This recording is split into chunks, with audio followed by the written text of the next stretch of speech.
Order. On Monday, the 17th of March, I informed the House that there would today be an opportunity for honourable and right honourable members to pay tribute to the Right Honourable Tony Benn. Harriet Harman. Thank you, Mr. Speaker, and I thank the Deputy Prime Minister for his generous and thoughtful words on Tony Benn. This is a parliamentary occasion to remember Tony Benn, but you know, it was a parliamentary occasion every time Tony Benn spoke in this House. And before the House was televised, I well remember that when we saw the name Tony Benn on the monitor, we would all stop what we were doing in our offices and rush into this chamber to hear him. And all those who passionately agreed with him and those who passionately disagreed with him would be here to listen to him. And he was a great orator, both inside and outside this House. And what made his oratory great was not just his formidable intellect, though he had that, or his great historical knowledge, though he had that too. It was that he spoke out of conviction, and he always spoke from the heart. He was first elected to this House in 1950, but concerned that upon his father's death, his inheritance of a peerage would disqualify him from serving his constituents who had elected him to this House. But on his father's death in 1960, he was disqualified, but fought his way back to this House through the Peerage Act of 1963 and a by-election.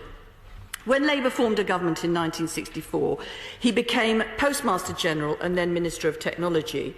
And with Labour in power again from 1974 to 1979, he became Secretary of State for Industry and then Secretary of State for Energy.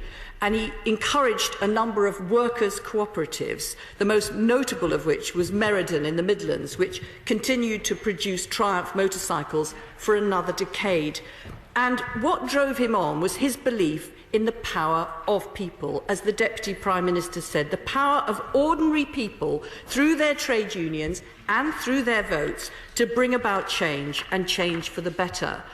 His commitment was to the historic fight against social injustice, but he was never locked in the past. He embraced a myriad of new movements, like the Green Movement and the Women's Movement. Because he very much believed in movements, the power of people working together to make change, he was always encouraging people and giving them the confidence that they could do that. And everyone who ever met Tony has their own story about that, and this is mine. It was back in the mid-1980s, as the only woman MP with very young children, finding it really quite impossible to cope. I was sitting by myself in the corner of the strangest cafe. It was 11 o'clock at night, and we were still waiting for a vote, and I was feeling terrible. Tony came up and sat down next to me and said, "You look exhausted, you should be at home." And I said I couldn't because I hadn't been let off by the whips. And he said, "I can give you a really important piece of advice for your future. You don't have to worry about the whips. I never do." So I was sent home to my family by Tony Benn, himself a great family man. The public know him for his passion for politics, but his other great lifelong passion was for his family, for his wife, his children and his grandchildren.